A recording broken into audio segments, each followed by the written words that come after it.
আসসালামু আলাইকুম ওরহমতুল্লাহ। আজ 30 জানুয়ারি 2026 অনুষ্ঠিত হয়ে গেল 50তম বিসিএস প্রিলি পরীক্ষা। সেই বিসিএস প্রিলি পরীক্ষার ইংরেজি অংশের ব্যাখ্যাসহ সমাধান নিয়ে হাজির হয়েছি। একটু মিলিয়ে নাও আর সব শেষে জানাবে কার কয়টি হয়েছে। সাথে এটাও বলে দিই, আজকের কোয়েশ্চেনটা যথেষ্ট স্ট্যান্ডার্ড হয়েছে।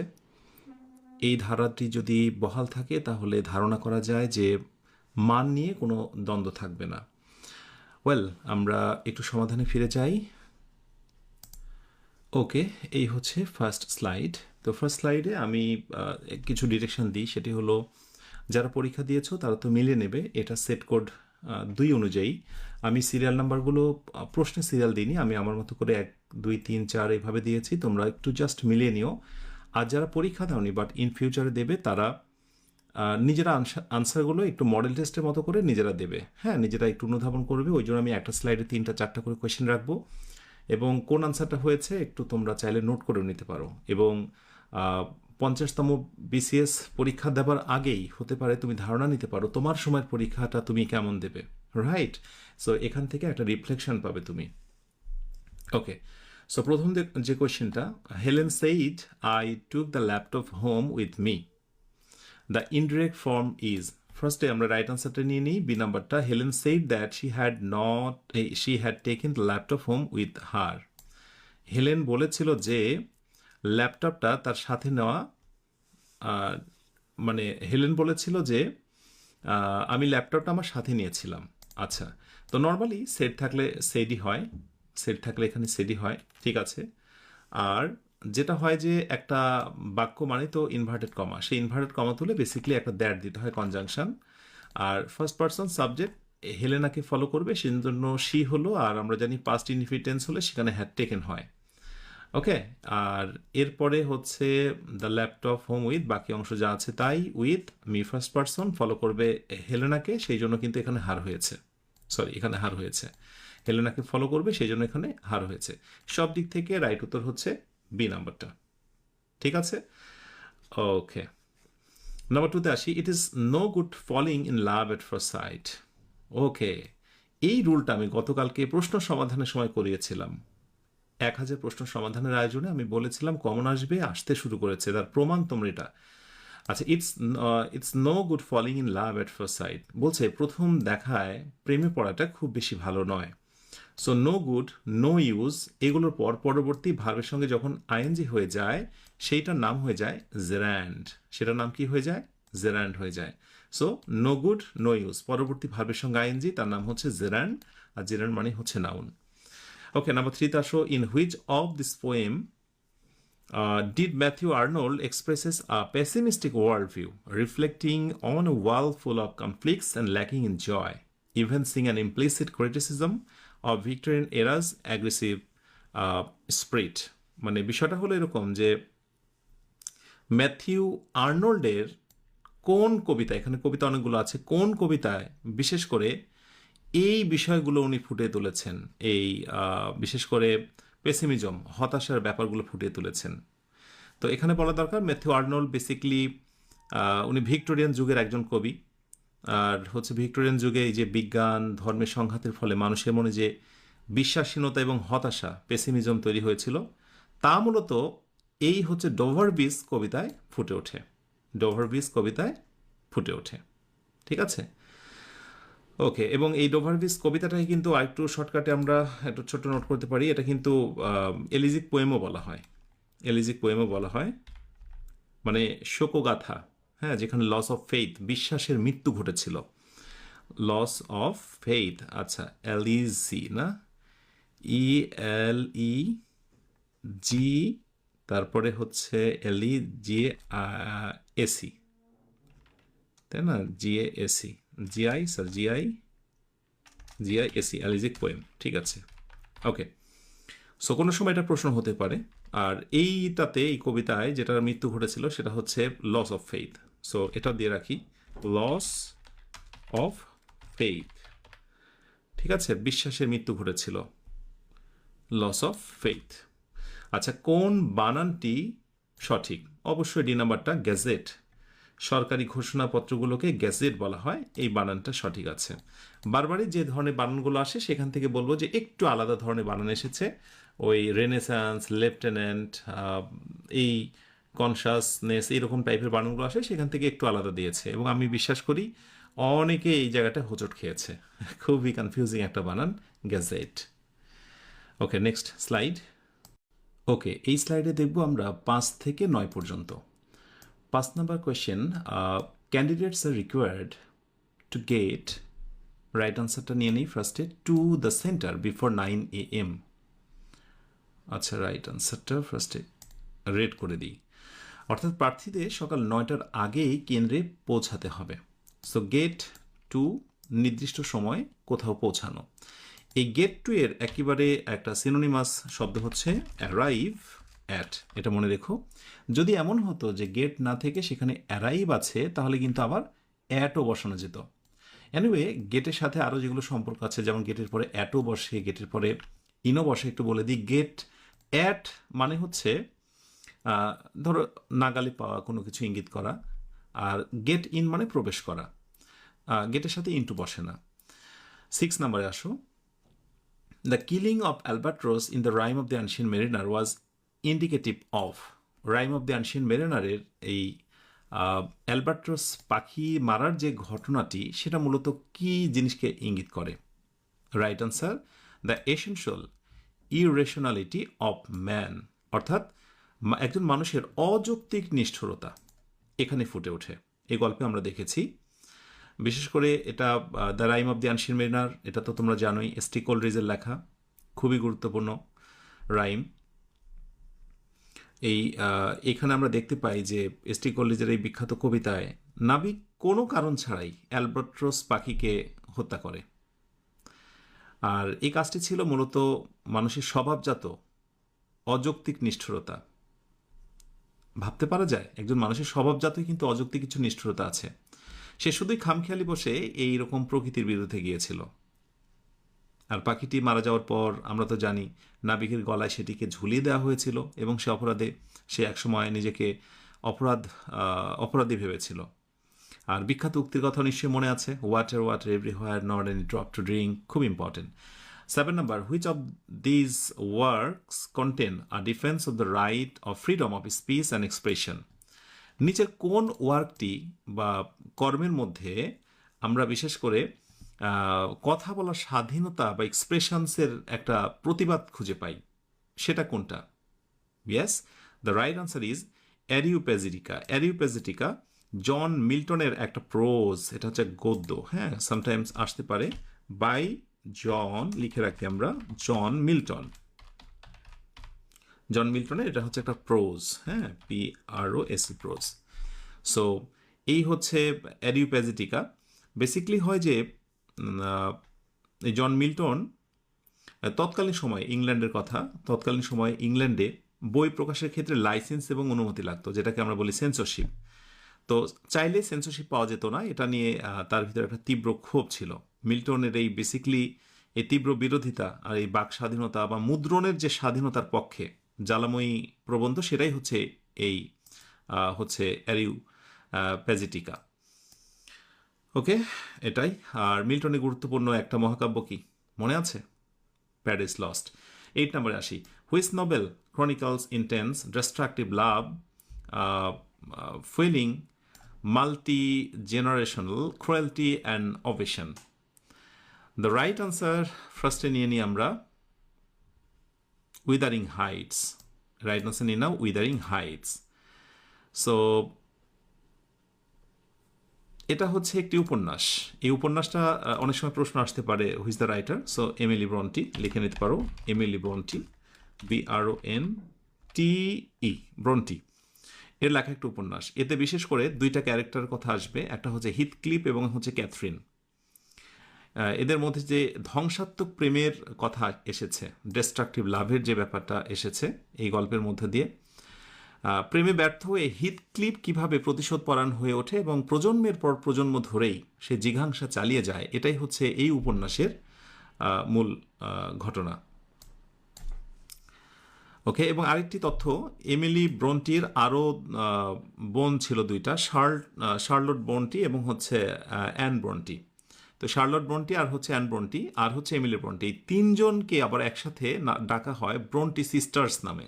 অনেক সময় প্রশ্ন করতে পারে যে হু আর ব্রন্টি সিস্টার্স, তখন যেন পারো যে basically they are Emily Bronte, তারপরে হচ্ছে শার্লট ব্রন্টি আর হচ্ছে অ্যান ব্রন্টি।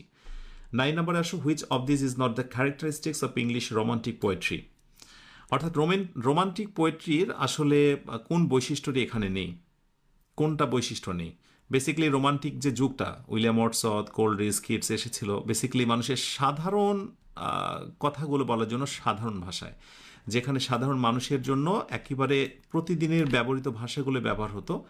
আর সেখানে একেবারেই বলা যেত যে আবেগের যে জায়গাটা, আবেগের জায়গাটাকে প্রাধান্য দেওয়া হতো কিসের তুলনায়, সেটা হচ্ছে ইনেন অ্যান্ড গুডি ফ্রেজোলজি, অর্থাৎ একেবারে ফাঁপা জাকালোপূর্ণ শব্দ চয়ন ব্যতীত। সো এইটাকে কোনোভাবেই রোমান্টিক পোয়েট্রির বৈশিষ্ট্যের মধ্যে ফেলা যায় না। ঠিক আছে, ওকে, সো এই হচ্ছে 5 থেকে 9। ওকে, নেক্সট স্লাইড। আর এখানে 10 থেকে 15। Idiom to have a shot means to make a try, মানে একটু চেষ্টা করা। বিশেষ করে এই ধরনের কথাগুলো খেলার মাঠে প্রচুর ব্যবহার করা হয়। যেমন যা হয়েছে হয়েছে, তো সমস্যা কি, হ্যাভ আ শট, অথবা try try to make a try, মানে just try, just make a try, মানে খেলার মাঠে এই ধরনের কথাগুলো হয়, হ্যাভ আ শট অথবা হচ্ছে just try, make a try ইত্যাদি। হ্যাঁ, অল্প একটু চেষ্টা করা। এরপরে 11 number, in William Shakespeare's play as you like it, the 7 ages of man speeches was delivered by. William শেক্সপিয়ারের এই অ্যাজ ইউ লাইক ইটের ভেতরে এই যে মানুষের জীবনচক্রকে 7টি ভাগে ভাগ করা হয়, এই বিখ্যাত বক্তব্যটি, এই মনোলগটি আসলে কে দেন? মনোলগটি জ্যাক দিয়ে থাকেন। আমরা যদি পড়তে যাই পুরোটা, সেখানে দেখব বলে থাকেন। আর ওই যে বিখ্যাত বক্তব্যটা যেটা শুরু হয়েছিল ওই লাইনগুলো দিয়ে, all the world's stage and all the men and women merely players, ওইটা সমগ্র পৃথিবী একটা নাট্যমঞ্চ, খুবই বিখ্যাত সেই উক্তিটা। ওকে, সো মোটামুটি এইটুকু। আর হচ্ছে 12 নাম্বারে আসি, the book that she recommended turn out to be very useful. যে বইটার কথা সে বলেছিল সেটা খুবই উপকারে লেগেছিল, খুবই উপকারী ছিল। সো প্রশ্ন হলো, দ্যাট থেকে শুরু করে এই অংশটুকুর নাম কি? সো আমরা ডেফিনেটলি এটাকে বলবো রিলেটিভ ক্লজ। বেসিক্যালি এটা হচ্ছে অ্যাডজেক্টিভ ক্লজ, আর রিলেটিভ প্রোনাউন দিয়ে যে ক্লজগুলো হয় সেগুলো বেসিক্যালি অ্যাডজেক্টিভ ক্লজ। তো আমি আরেকটা কথা বলতে পারি, রিলেটিভ ক্লজগুলোই অ্যাডজেক্টিভ ক্লজ। তোমরা এই নোটটাও করে রাখতে পারো। এখানে বেসিক্যালি বই সম্পর্কে একটু বিশেষায়িত বলা হচ্ছে, যেটা আসলে কোন বই। হ্যাঁ, এটা হচ্ছে সেই বই যেটা রিকমেন্ড করা হয়েছিল। সো রিলেটিভ প্রোনাউন দিয়ে শুরু হয়েছে, অতএব এটি হচ্ছে রিলেটিভ ক্লজ। আচ্ছা, এরপরে আসি আমরা, what gender is the word monarch. আচ্ছা, মনার্ক আসলে কি জেন্ডার? It's common gender. আসলে মনার্ক মানে হচ্ছে সম্রাট, বেসিক্যালি বলি রাজা বা রাজশাসক। এটা দ্বারা রাজা বা রানী উভয়কে বোঝানো হয়। এই মনার্ক দ্বারা রাজা রানী উভয়কেই বোঝানো হয়। যেমন মনার্ক শব্দটি দিয়ে নারী বা পুরুষকে তো আমরা আলাদা করে ভাবে বোঝায় না, দুটোকেই বোঝানো যেতে পারে। যেমন আমরা যদি ব্রিটেনের রানী এলিজাবেথকে বলি, মানে তাকেও দেখবে যে মনার্ক বলা হয়। আবার আমরা যদি ধরো বলি যে রাজা চার্লস, হ্যাঁ, তাকেও দেখবে মনার্ক বলা হয়। এটি হচ্ছে কমন জেন্ডার, সহজ কথায়। ঠিক আছে, okay. Number 14, 14 number, what is the antonym of percipience? পার্সিপিয়েন্সের বিপরীতটা কি? সো পার্সিপিয়েন্স মানে হচ্ছে তীক্ষ্ণ বুদ্ধি। পার্সিপিয়েন্সের পিটা ক্যাপিটাল হলে বেটার হবে। সো তীক্ষ্ণ বুদ্ধি, এটার অ্যান্টোনিম চাওয়া হয়েছে বিপরীত, তাহলে অ্যান্টোনিম অবশ্যই হবে ডালনেস, মানে তীক্ষ্ণ নয়, স্থূল বুদ্ধি। আর অন্যান্য যেগুলো আছে, সিউডনেস, ডিসার্নিং বা অ্যাস্টিউটনেস, সবগুলোরই অর্থ হচ্ছে চতুর বা বিচক্ষণ। মানে এই হচ্ছে পার্সিপিয়েন্সের সবগুলোই হচ্ছে সমার্থক। হ্যাঁ, আর অ্যান্টোনিম বা বিপরীত রয়েছে শুধুমাত্র ডালনেস। ওকে, নেক্সট। ওয়েল, এই স্লাইডে 15 থেকে 19 পর্যন্ত। প্রথম number, identify the sentence where up functions as a noun. অর্থাৎ নিচের কোন সেন্টেন্সে আপটাকে আমরা নাউন হিসেবে ফাংশন হিসেবে নাউন বসেছে, মানে আপ নাউন হিসেবে বসেছে। Option B, business is on the up, অর্থাৎ ব্যবসা উন্নতির দিকে। সো রেট করে দিই বেসিক্যালি অন দ্য আপ। আমরা জানি যে ডিটারমিনারের পরে নাউন বসে, আমরা ছোট্ট করে লিখতে পারি যে ডিটারমিনার প্লাস পরে সিঙ্গেল শব্দ ইজ ইকুয়াল টু নাউন। ওকে, হয়েছে। অন্যান্যগুলোতে আপ কি হিসেবে বসেছে আমরা এক নজরে দেখে নিলে অন্য কোনো পরীক্ষায় বলা যায় না, সেটি থেকে আবার কমন আসতে পারে। যেমন he turn the volume up, ভার্বকে বেশি মডিফাই করছে যে সে ভলিউমটা বাড়িয়েছিল। আপ মানে এখানে বাড়ানো, ভার্বের অ্যাক্টিভিটিস, অতএব এটি হচ্ছে অ্যাডভার্ব। এটিভি লিখে দিলাম অ্যাডভার্ব। আর he live just up the road, সে একেবারে রাস্তার উপরেই বসবাস করে। প্রেপোজিশন প্লাস পরে নাউন ফ্রেজ, সো অবশ্যই এখানে হচ্ছে এটি প্রেপোজিশন। আর our system should be up by the afternoon, অর্থাৎ আমাদের সিস্টেমটা বিকেলের মধ্যেই চালু হতে হবে। বি ভার্বের পরে অ্যাজেক্টিভ বসে, সো এখানে আমরা বলতে পারি যে বি ভার্ব প্লাস অ্যাজেক্টিভ। আমরা বলি না বি কনফিডেন্ট, বি অ্যাটেন্টিভ, ঠিক ওরকম be up, be verb plus adjective. Okay, and 60 number, which one is the coordinating conjunction? Coordinate conjunction কোনগুলো? সো অ্যান্ড, বাট, অর, আসলে ওইগুলোই হচ্ছে কোঅর্ডিনেটিং কনজাংশন। তার সঙ্গে যেটা খুব কম দেখা পড়ে সেটি হচ্ছে সো। এটা কিন্তু মনে রাখার জন্য আমরা এই কথাটা বলি ফ্যান্স বয়, ফ্যান্স বয়। তো ওর ভিতরে থাকে, তুমি খেয়াল করে একটু দেখো, এপে ফর, এই শব্দগুলো, এতে অ্যান্ড, আর এনে হচ্ছে নর, এসে হচ্ছে সো, এই যে হচ্ছে সো, বিয়ে হচ্ছে বাট, ওয়ে হচ্ছে অর, আর ওয়াই হচ্ছে ইয়েট। সো ফর, অ্যান্ড, নর, সো, বাট, অর, ইয়েট, এই হচ্ছে সেই সো। সোটাকে আমরা বলি কোঅর্ডিনেট কনজাংশন। মনে রাখার জন্য ফ্যান্স বয়, হ্যাঁ, এভাবে মনে রাখতে পারো। আর এগুলো হচ্ছে কোঅর্ডিনেট নয়, এগুলো সাবঅর্ডিনেট কনজাংশন। আচ্ছা, themes like racial prejudice, oppressive power dynamics, unbridgeable gulf between Eastern and Western cultures, etc. are best exemplified in, এই কথাগুলোর সবচেয়ে দারুণ উদাহরণ মিলেছে কোথায়? A passage to India by E M Forster. এই ইএম ফস্টারের আ প্যাসেজ টু ইন্ডিয়াতে এটা আমরা দেখা পেয়েছি এই কথাগুলো। আর এই বিশেষ করে ইএম ফস্টারের এই যে বিখ্যাত উপন্যাস প্যাসেজ টু দি ইন্ডিয়া, এটা মূলত এই উপন্যাসটা বিখ্যাত উপন্যাসটি ব্রিটিশ শাসন আমলে এটা লেখা হয়, ভারত এবং ব্রিটিশদের মধ্যে যে সম্পর্ক সেটা নিয়ে। আচ্ছা, এখানে বেসিক্যালি ওই যে দেখানো হয়েছিল উপনিবেশিক শক্তির যে দম্ভ, উপনিবেশিক শক্তির যে দম্ভ এবং জাতিগত যে কুসংস্কার, রেশিয়াল প্রেজুডিস, সেটা দেখানো হয়েছিল। আর এই কারণে একজন ব্রিটিশ এবং একজন ভারতীয়র মধ্যে প্রকৃত সম্পর্ক গড়ে ওঠা যে কত বেশি কঠিন ছিল, সেই জিনিসটা তুলে ধরার জন্যই বলা হয়েছিল যে এই ইস্টার্ন এবং ওয়েস্টার্ন, পাশ্চাত্য এবং পাশ্চাত্যের মধ্যেকার সংস্কৃতি ব্যবধান প্রধান উপজীব্য ছিল যে ব্রিটিশ এবং হচ্ছে ইন্ডিয়ার মধ্যে সম্পর্কটাকে। আচ্ছা, আমি যদি বলি যে এই এ প্যাসেজ টু দি ইন্ডিয়ার এই উপন্যাসটির 3টা ভাগ ছিল, কি কি বলতে পারো? কোনো একটা পরীক্ষা আসতে পারে।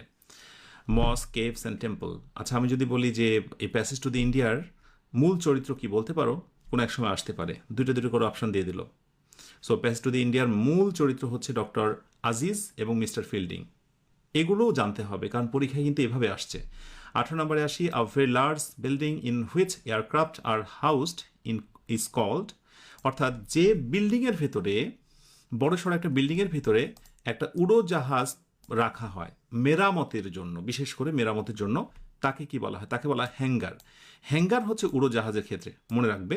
আর এই হ্যাঙ্গার, জিইআর, এটা হচ্ছে এই কাপড় ঝোলানো হ্যাঙ্গার, আমরা জামা কাপড় যেটা ঝোলাই সেই হচ্ছে হ্যাঙ্গার। ইআর থাকলে এটা হচ্ছে কাপড় চোপড়, আর এ থাকলে সেটি হচ্ছে জাহাজ বা উড়োজাহাজ রাখার জন্য। টার্মিনাল হচ্ছে বাসের জন্য, বাস টার্মিনাল। আর অ্যারোড্রোম এটি হচ্ছে বড় জায়গা, এটা রুমের ভেতরে নয়, বিমানশালা বলা হয় বা বিমান ঘাঁটি বলা হয়। আর এটা বিশেষ করে সেনাবাহিনীদের প্রশিক্ষণ বিমানগুলোর ক্ষেত্রে অ্যারোড্রোম। ওকে, আশা করি বুঝেছ। তাহলে বিমান রাখা, মেরামত করার জন্য বিল্ডিংয়ের নিচে যে জায়গাটা, এক কথা তাকে বলা হয় হ্যাঙ্গার। এই ওয়ান ওয়ার্ড সাবস্টিটিউট কত একটা গভীর জায়গা থেকে এসেছে। আচ্ছা, 19 নম্বর আসো, you will need a variety of skills, তোমার বিভিন্ন ধরনের স্কিলস, দক্ষতা প্রয়োজন, ইনক্লুডিং, তার সাথে বিশেষ করে লিডারশিপ প্রয়োজন, অ্যান্ড এন্ডিওরেন্স, তার সঙ্গে ধৈর্য।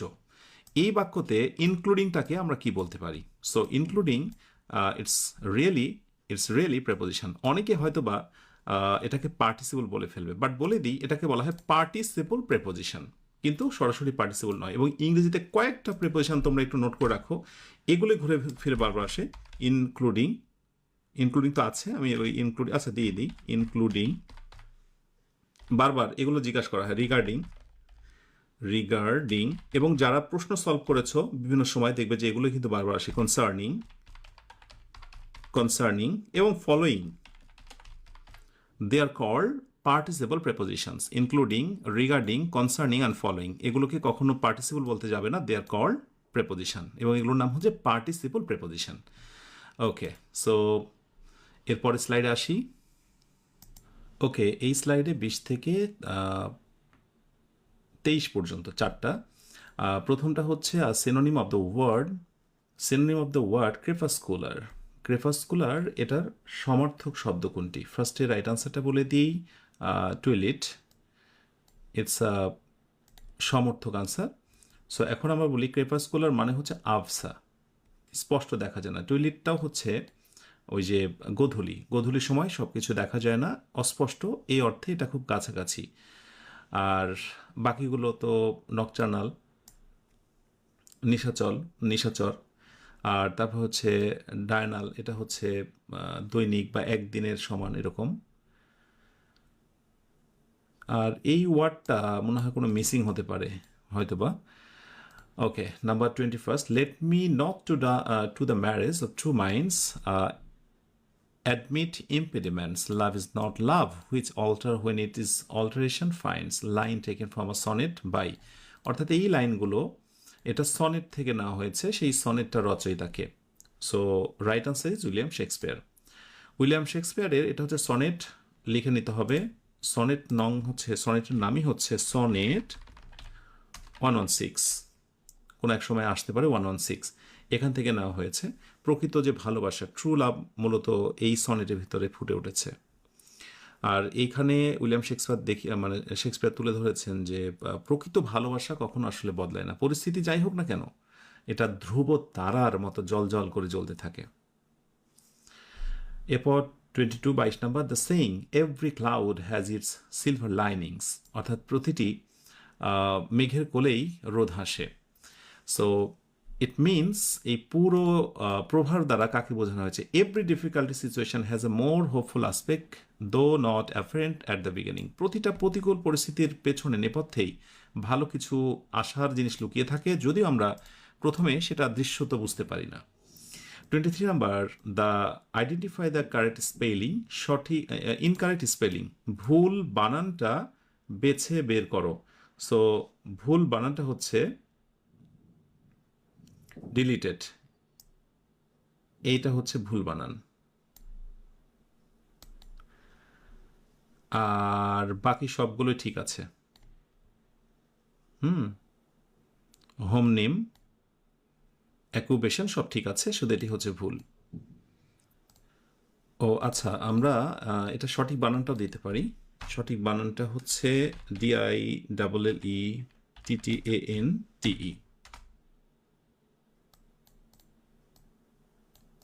TTANTE। ওয়েল, এই slide 24 number, the Gulliver's travel which of this trait Jonathan Swift does not show in his depiction of the land of the Lilliput. লিলিপুটে যখন গেল সেখানে সব কিছু দেখালো, কিন্তু জনাথন সুইফট কোন জিনিসটিকে খুঁজে পেলেন না তার ভেতরে। তো নিশ্চয়ই কাহিনীটা মনে আছে। ফার্স্টে আমরা রাইট আনসারটা দিই, পিচ অ্যান্ড উইজডম। এই পিচ অ্যান্ড উইজডমটা তাদের মাঝে খুঁজে পায়নি, ওই যে লিলিপুটদের মাঝে। লিলিপুট রাজ্যটা, সেখানে 6 ইঞ্চির যে মানুষগুলো থাকতো তাদের ভিতরে সব কিছুই পেয়েছিল। কি পেয়েছিল? তাদের ভিতরে গর্ব ছিল, অহংকার ছিল, লাইজ, মিথ্যা বলার, সিলি রুলস, হাস্যকর সব নিয়মকানুন ছিল। কিন্তু তাদের ভিতরে যে জিনিসটার উপস্থিতি ছিল না সেটা হচ্ছে পিচ অ্যান্ড উইজডম, কোনো প্রজ্ঞা, শান্তি, এই জিনিসগুলো তাদের ভিতরে ছিল না। লিলিপুটরা একটা ছোট্ট বিষয় নিয়েও যুদ্ধে লিপ্ত হতো। লিলিপুটরা ডিমের কোন দিক থেকে ভাঙ্গা শুরু করবে লেফট সাইড রাইট সাইড, বড় সাইড নাকি ছোট সাইড, এটা নিয়েও কিন্তু যুদ্ধ হয়েছে। বিগ ইন্ডিয়ান্স আর হচ্ছে লিটল ইন্ডিয়ান্স ভার্সাস যে বিষয়গুলো। তো সেই জায়গা থেকে তাদের ভিতরে পিচ অ্যান্ড উইজডমটা ছিল না। 25 number, identify the compound sentence. কোনটিকে কম্পাউন্ড বলতে পারে? সো কম্পাউন্ড মানে অ্যান্ড, বাট, অর, যেটা হচ্ছে সি। তো নর্মালি যেগুলো হচ্ছে পেয়ার কনজাংশন থাকে, either, or, neither, nor, not only, but also, এগুলো হচ্ছে কমপ্লেক্স সেন্টেন্স। আর এটা তো সাবঅর্ডিনেট কনজাংশন, ডেফিনেটলি এটা কমপ্লেক্স সেন্টেন্সের বৈশিষ্ট্য এগুলো। সো শুধুমাত্র কম্পাউন্ড হচ্ছে অর দিয়ে, এইটা এই সি নাম্বারটা। ওকে, আচ্ছা 26 number, 26 number, the underline a book of verse underneath the bough. এই যে যে শব্দ jug, wine, loaf of bread, এই সবগুলো line are taken from a famous translation work by. কোথা থেকে নেওয়া হয়েছে? কার ট্রান্সলেশন কোথা থেকে নেওয়া হয়েছে? সো রাইট উত্তর হচ্ছে এডওয়ার্ড ফিটজেরাল্ড। এডওয়ার্ড ফিটজেরাল্ডের এটি হচ্ছে এটি ট্রান্সলেশন। ওকে, বেসিক্যালি হচ্ছে রুবাইয়াত উমর খয়ামের সাহিত্যের এটি হচ্ছে ট্রান্সলেশন। পারস্যের কবি উমর খয়ামের লেখা এই যে 4 লাইনের কবিতাগুলোকে ইংরেজিতে অনুবাদ করেন হচ্ছে এডওয়ার্ড ফিটজেরাল্ড। এই লাইনগুলো মূলত কবি জীবনের ক্ষণস্থায়ী মুহূর্তগুলোকে উপভোগ করার কথা বলেছেন এই লাইনগুলোর মাধ্যমে। আর এই বিখ্যাত যে লাইনটি, এই লাইনের একটা ভাবার্থ প্রমোদ চৌধুরী করে গিয়েছেন। সেটি হচ্ছে যে রুটি মদ ফুরিয়ে যাবে, প্রিয়ার কালো চোখ ঘলাটে হয়ে যাবে, কিন্তু বই অনন্ত যৌবনা। প্রমোদ চৌধুরীর ভাবানুবাদে হচ্ছে এইটা, উমর খয়ামের লেখার ট্রান্সলেশন করেছিল যেটা Edward Fitzgerald. 27 number, the villagers believe that he was an honest leader. Passive form of this sentences. অর্থাৎ এই কমপ্লেক্স সেন্টেন্স, এই ধরনের দ্যাটযুক্তর একটা দুর্দান্ত রুল আছে। সো ফার্স্টে রাইট আনসারটা নিয়ে নাও, he was believe to be an honest leader. আরও একটা হয়, সেটা দেওয়া নেই। সেটা হলো, তুমি খেয়াল করে দেখো কোন অংশটুকু নেওয়া হয়েছে। কোন অংশটুকুকে নেওয়া হয়েছে দেখো, হি সাবজেক্ট, ঠিক আছে।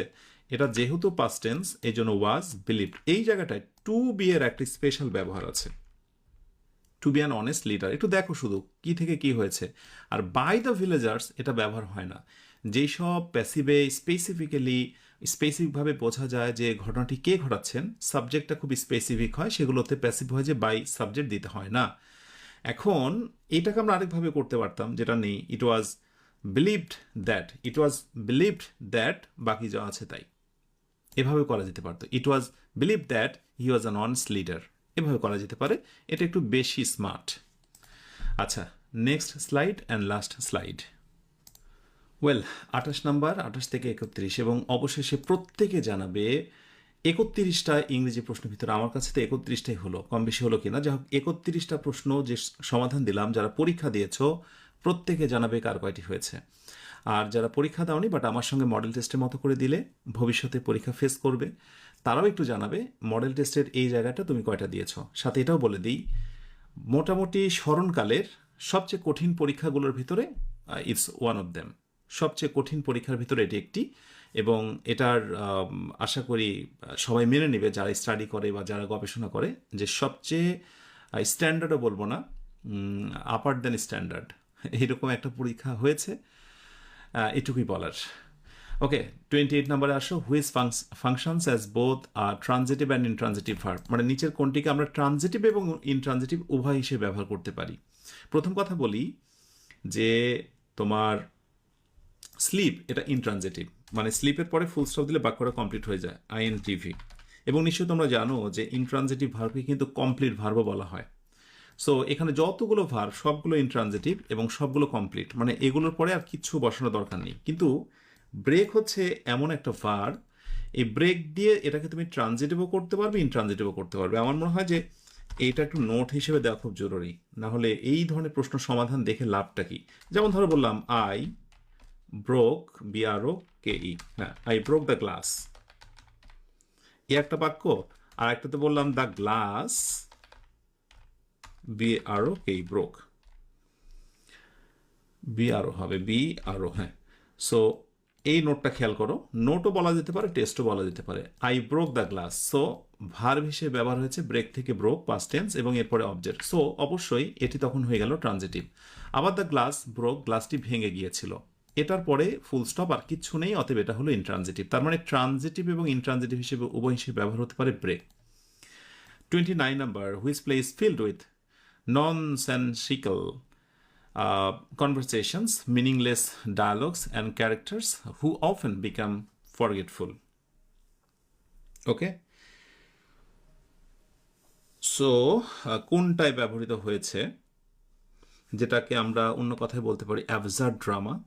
অ্যাবসার্ড ড্রামা হিসেবে অর্থহীন কথোপকথন ছিল যার ভিতরে, সেটি হচ্ছে waiting for god. Waiting for god, এটা বেসিক্যালি হচ্ছে বাই, অনেক সময় আসতে পারে স্যামুয়েল MUEL, তাই না, স্যামুয়েল ব্যাকেট,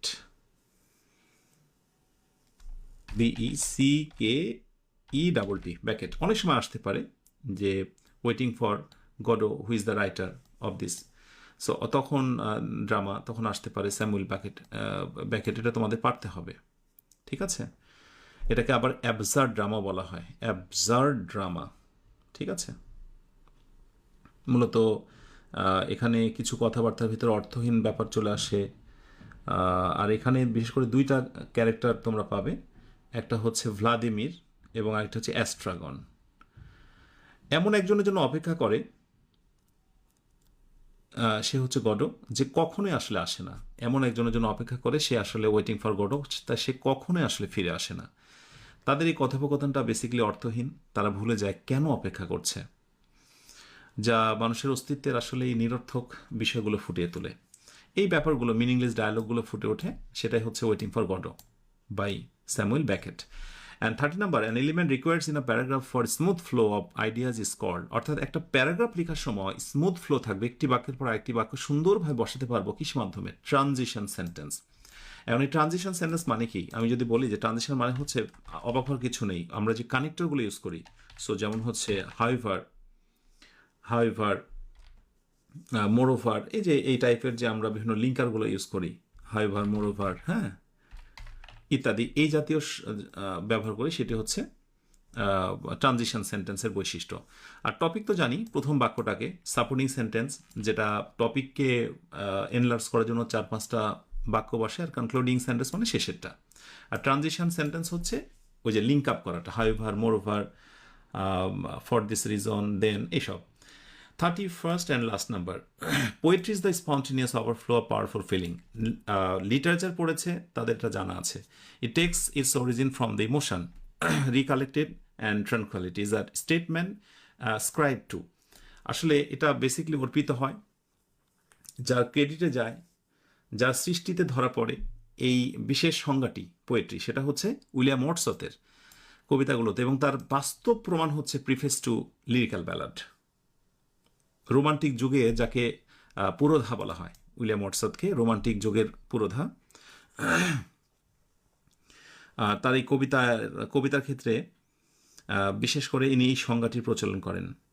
আর সাথে এটিও সত্য যে উইলিয়াম ওয়ার্ডসওয়ার্থ বিশ্বাস করেন আসলে একটা কবিতা কোনো কৃত্রিম মানে বুদ্ধিভিত্তিক কোনো চর্চার বিষয় নয়, বরং এটি একজন কবির গভীর আবেগে স্বতঃস্ফূর্ত বহিঃপ্রকাশ, যা পরে ধীরে স্থিরভাবে পরবর্তী সময় স্মৃতিচারণ হয়। মানে কবি মারা গেছে কিন্তু কবিতা থেকে গেছে, আস্তে আস্তে করে সেটা স্মৃতিচারণ হয়, কবিতার সৌন্দর্য পরবর্তীতে আরও ভালোভাবে ধরা পড়ে। So poetry is the spontaneous overflow of powerful feeling.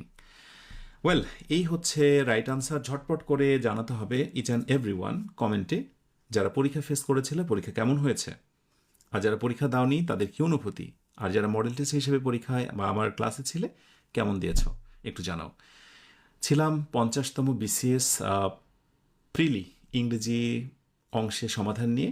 ইনশাআল্লাহ পরবর্তী নতুন ক্লাসে তোমাদের সঙ্গে কথা হবে। তোমরা সবাই অনেক ভালো থেকো, যে ভালো শেষ নেই, সুখে থেকো, যে সুখের সীমানা নেই, এই অনন্ত শান্তির চিরন্তন প্রত্যাশায়।